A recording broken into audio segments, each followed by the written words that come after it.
Hello, friends. Welcome to our show, Great Kings of India. And every week or every fortnight, we bring this profile of the wonderful kings of India. So, we will be discussing this wonderful king today. But stay tuned. We'll be meeting you back after a few disclaimers.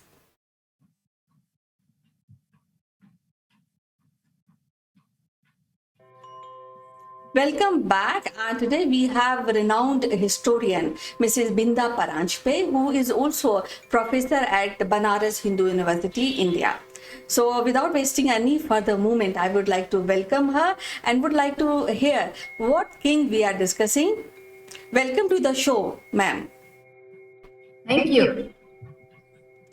It is always a pleasure to talk to you and hear the greatness of the kings of India. So, what king we are covering today, ma'am?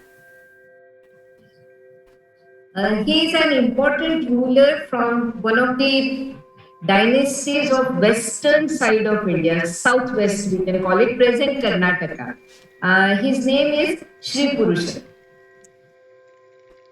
So, Shri Purusha, and how he is, I mean, what kind of king he was, how we come to know. So, kindly tell us, who is this Shri Purusha? He is a ruler of Western Ganga dynasty. We have got two major Ganga dynasties. Ganga is the name of the dynasty. One is from the Odisha side. In ancient times, it was called Kalinga. And one is from the present Karnataka region. So we are going to talk about this ruler who is from the Western Ganga dynasty, and he ruled in 8th century. So from the first two decades of, from the third decade of 8th century, almost for about 30 years he is supposed to have ruled. And very important ruler. He really made an impact on his times. So, as you mentioned that he is from Ganga dynasty. So, who were these Western Gangas and what type of dynasty it was? Yeah, the Gangas traditionally, some of the sources tell us that they trace their origin from northern India. But scholars are of the opinion that they were from the very region where they ruled. Now, why is it so that if they were local rulers, why were they trying to trace their origin from North India, especially from around the region of Ayodhya? That is because in the early medieval period, this is the early medieval period, almost after the Harshavardhan's period, we call it gradually the beginning of a new type of administration, the political authority. So they try to give legitimacy to their rule by tracing their origins to some of these North Indian regions or the tradition typical of North India, like the Vedic tradition or the tradition of the epics or the tradition of the Puranas. So the Gangas also they try to trace it to North India, but the scholars have studied it very carefully about the culture, the patronage that was given by the Gangas, the kind of language that they used, and they are of the opinion that these are very much southern Indian people. So, how really we come to know about this wonderful ruler of India? As we have discussed over and again, that most of these rulers have left behind a number of inscriptions.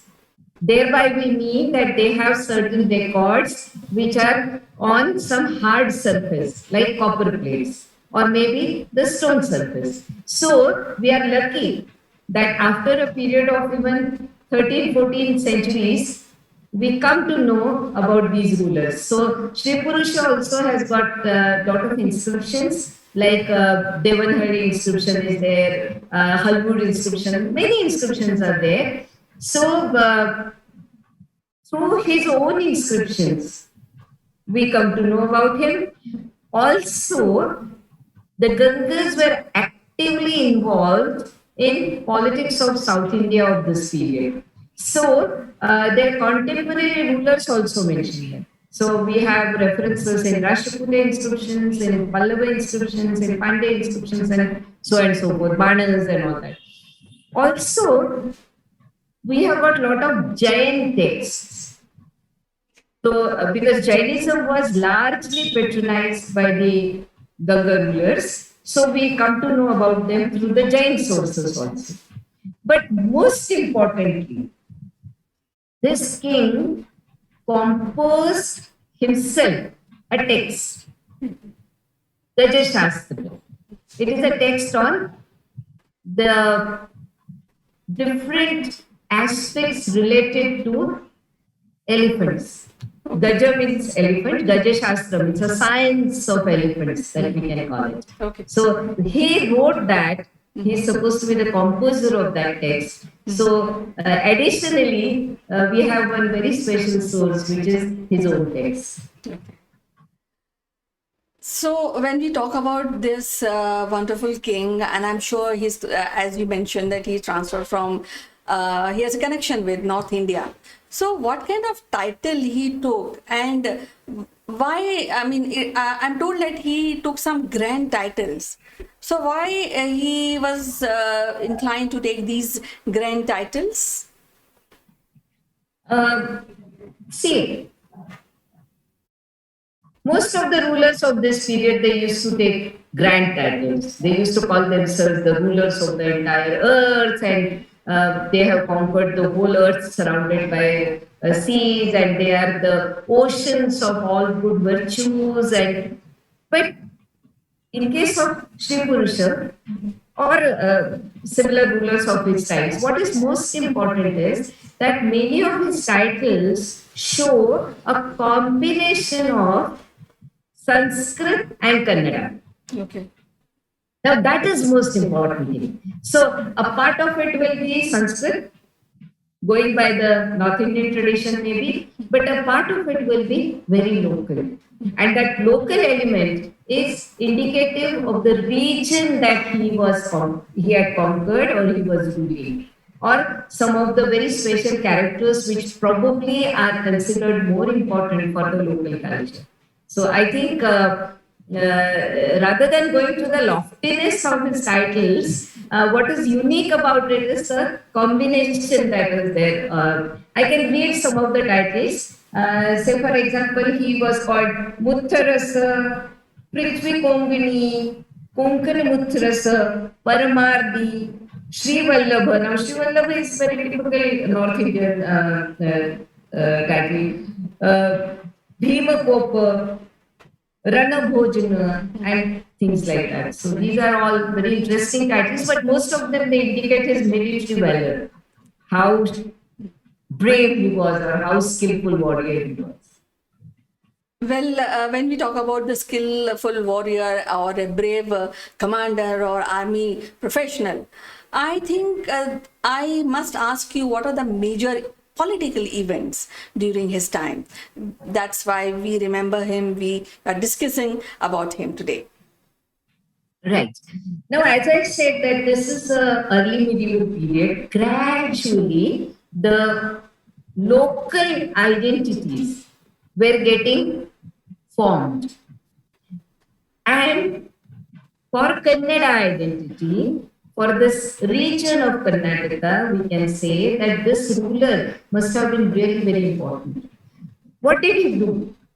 Now, this was a time when Rashtrakutas were very powerful. Pallavas, though still powerful, but gradually their power had started declining. But the Pandyas were coming in a big way. So, in the southern part of India, the Rashtrakutas are there from the Deccan side, that is present Maharashtra.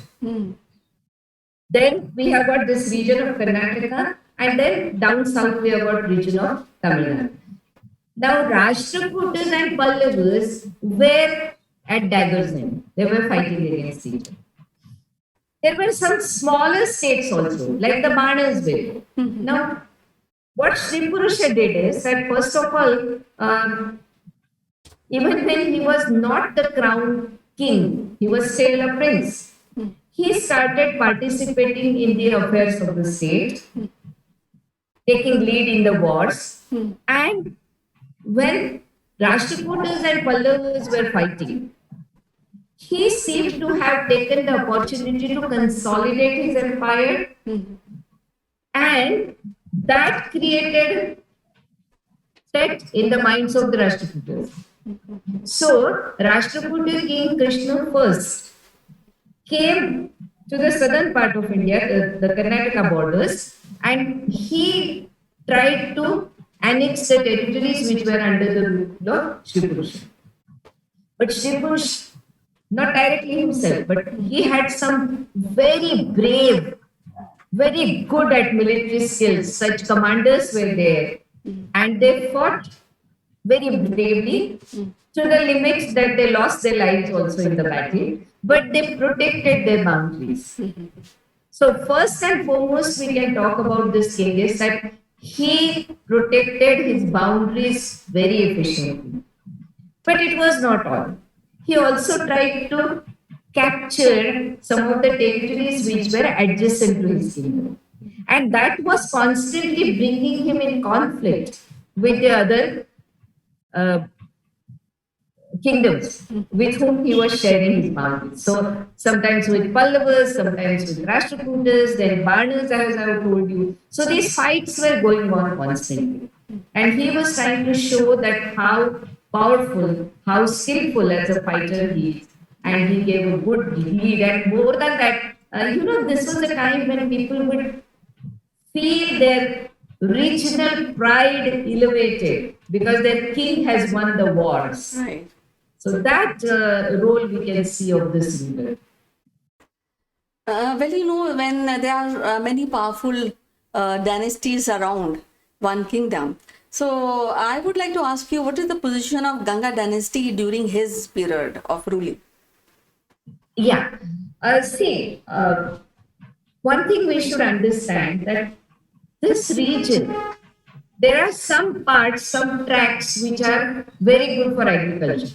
But by and large, it is not just the agriculture that will sustain this economy. So trade was very important during this period. Then all of us will know about the Kolar mines. And that region was over and again different powers they were trying to keep under their control. We have got one very interesting reference about a war with the neighboring king. And it is said that he snatched a necklace which had a very special kind of a gemstone. I'm sure it must be from the Kolar mines. So, or the region around that. So, when we talk about the rule of the Ganga ruler, especially Shri Purusha, it was a kind of balance not only for the political power but for the economic power. Because the coastal regions were under his control, so the trade which was through sea, the maritime trade, but the maritime trade also needs inland linkages. So inland linkages were also controlled. And that's how we can see that his kingdom is very wealthy kingdom, very rich kingdom. Right. In fact, we get one very specific word for that, Shri Rajya. And the very word Shri means wealth. Right. So it is a kingdom full of wealth. And that wealth is not just because of the agriculture. As I said, that agricultural tracts are not so plentiful, but maybe because of such minerals, trade, overseas trade, and all that was very skillfully managed by Shri Purusha. That is what is my impression about this thing. Well, as you mentioned that this dynasty, they have migrated somehow from north and they established themselves in that. So that means in a way they are not from a royal lineage, right? Am I right? I I'll tell you, Kanchan, one thing here, that most of these dynasties, when they try to claim their lineage from some North Indian very important region, which was important because of the Vedas or Puranas or epics and all that, one thing we can assume that probably, but we cannot say it with certainty, Okay. that their origin was a very humble origin. Probably they were not naturally the inheritors of the Kshatriya or very important royal lineage. And one thing I would like to kind of say it again, that I'm not saying that they came from North India. Okay. They were, because most of the scholars who work on South Indian history, they are of the opinion that they were local. They were people from the regions of Karnataka. But they were claiming that they have migrated from north. Now, this part of the story, we have to analyze historically and try to see that why is it so. And that is probably because to give a legitimacy to their rule. Right. To say that they have a natural right over the throne. They are given the responsibility to rule by the Varna order. Right, then sure, when day-to-day activity, he must have taken help of others. So how he really organizes administration with the help of royal people? Yeah, I mean, this is again something very interesting to see. And I think you must be remembering that we talked about Vikramaditya six of the Kalyani Chalukyas. There we saw that how this ruler, he gave the responsibility of certain provinces to his queens also. Now, earlier to Vikramaditya, we see this in Shri Purusha. He not only gave the responsibility of provincial administration to his sons, the princes from the royal family, but also to his wives. Okay. Now, that is something which I think can be seen in two ways. One, that it will not lead to any kind of family tension. When the power is shared, Okay. and everybody is given some responsible position, there is less chance that there will be a family feud. Okay. One. And secondly, it also prepares the future king. It also prepares for the next generation to look into the administrative matters of the state. One more thing which I feel is very important when we talk about the queens being incorporated into administration. These queens used to be from other royal families. Like one of his queens was from the Chalukya family. Now, Chalukyas were still very important in Deccan. So, a princess from that family coming into the harem or being the chief queen of Shri Purusha, and she getting a responsibility in the administration, indirectly gives importance to her parental family also. And that kind of becomes a cementing or bonding between these two possible rivals. And I'm not saying that it is effective always, but Shri Purusha is supposed to have given a try to that because he married off his daughter in the Pandya family. Okay. And the Pandyas, as I have already told you, that they were fighting against each other, Pandyas and Shri Purusha. So maybe through matrimony, he tried to have a friendly alliance and minimize the possibility of tension and war. But as I said, that it doesn't work always because the Gangas and Rashtrakutas also had matrimonial connections, and still the Rashtrakutas invited Gangas. So it was probably just one of the ways of negotiating with the contemporary powers, and Shri Purusha was trying his hand on it. Well, it is quite vivid that you cannot ignore women power. Not today, not it was there in antiquity. So, I would like to ask you, what were his religious views, or what was he quite tolerant king? I think so. I would say so. We have a little problem here about exactly what was his own religious following. Because some scholars they say that he was following the Vedic tradition, but some are of the opinion because of his family lineage that he also was following Jainism. And Jainism and Vedic tradition are not same, they are quite opposite to each other. But if you see what did he do, then we can see that definitely he was a very accommodative person for different faiths. He was not a fanatic. Like he patronized Jainism to a large extent. He gave a lot of donations to the Jain temples, to the Jain, as they call it, basadis, means the Jain religious centers where the monks and their teachers and the persons higher in authority in the Jain hierarchy, they will be there. At the same time, he gave donations to the Brahmins to perform rituals and rites as per the Vedic tradition.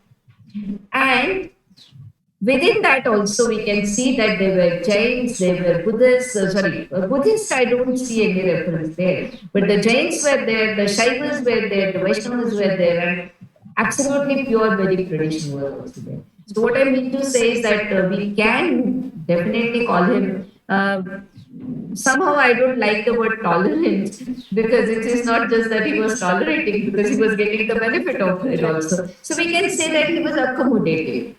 He was respectful towards the other religious following. And that is certainly a good character of a king. Especially today when we are talking about different tensions being there amongst different religious followers and all that. When we see that in our historical period, there were lots of kings, lot of monarchs, very powerful monarchs, but still they were very appreciative, accommodative, respectful towards the faith, the religious faith, which was different from their own. When we talk about any special king who is powerful, who was created a dent in the historical period of that time. So that combination is of good commander, good administrator, and a tolerant king. So what about the progress of art and literature during his period? Yeah, now this is a time when most of the learning, what we can call it as a formal education, that was imparted through religious institutions and by the religious teachers. Right. They will deal with different subjects. They will not just simply deal with the religious subjects, but the medium was such religious institutions. Now, when we say that Sri Purusha patronized the Brahmins of the Vedic tradition, he patronized the Jainacharyas. Through them, lot of learning must have happened in his kingdom. And the testimony of it is that, first of all, the language which is used for his inscriptions, very good quality Kannada, or also you can see a good amount of Sanskrit during this time. At the same time, he himself is supposed to have composed a text. Now, unless he was deeply appreciative about the learning, about the letters, about different kinds of expressions in language, how he could have written a text. So that itself is a good example that he must have promoted learning. So far as art is concerned, in ancient times, temples used to be the places where most of the arts would be patronized. Right. And when we say that Sri Purusha gave donations to the temples, especially one very interesting factor that we can see is that there was a temple which was built by a queen from the Pallava lineage, and that needed repairs. And Sri Purusha donated for the repairs of the temple. Now, who would repair a temple? Obviously, those craftsmen who are skilled in the art of the temple construction, temple decoration. So, when we say that Sri Purusha patronized that or donated for that, indirectly we can see that he must have patronized all these crafts. So, what is the importance of this particular great king of India, and what the position he held in the historical aspect of the culture and tradition of India, which we are following currently? Correct. So, as I said, very importantly, that this period is very important. The major part of 8th century when he was ruling. And this is the time when India had started very good trade with the Arabs. And because of that, there is a boom in the inland trade also. Lot of new areas were brought under cultivation. Lot of new townships were getting developed. And this is the time when this king is ruling. And if he promotes all this activity, and that we have seen that he did, then definitely we can say that he becomes a major link between his earlier predecessors and of course the successors. Like we can see in this family, one very great ruler, Marsingh. So it is not that he emerged all of a sudden. Shri Purusha or the likes, they must have created the base for that kind of very strong, powerful, vibrant kingdom. So in that sense, we remember him. We also remember him being very accommodative ruler. And see, this is, as a policy, is so important. Because as I said, that this was a time when trade had picked up. And the traders come from different religious followings. So if a king is appreciative of their faith, the king gives support to their faith. Obviously, they are going to be also supportive to the rule of the king. Or when he patronizes acharyas and brahmins, these are the ones who are the main links between people by and large and the king. So if the king has to consolidate his empire, make sure that his rule continues, his lineage continues, then he has to create a nice base of support from amongst the people.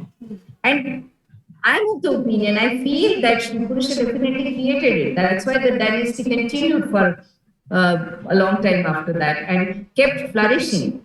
In addition to that, the king himself writing the poetry, appreciating the poets. In fact, we get one of the titles of him as Prajapati amongst the poets.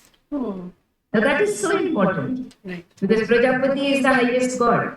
So he was given that position. Now, what does it mean? Because in those days, poetry meant not only putting together your imageries, but also working more on the language, different figures of speech, different expressions that you use, very strict rules about the syllabic structures that one is expected to follow. So unless somebody is well versed into that, will not be able to appreciate. Right. And somebody who appreciates to that high degree gets that title of being Prajapati of the poets. So I think this is all again something that we must remember when we are remembering this great king. Well, it is so wonderful to listen about Shri Purusha, and he is the great king of our past, and we should value him for many years to come now. So as usual, ma'am, it was so wonderful to talk to you today, and again learning about our great kings of India. So we'll meet again. Thank you. Till then, Yes. bye-bye. Thank you. Thank you. Bye.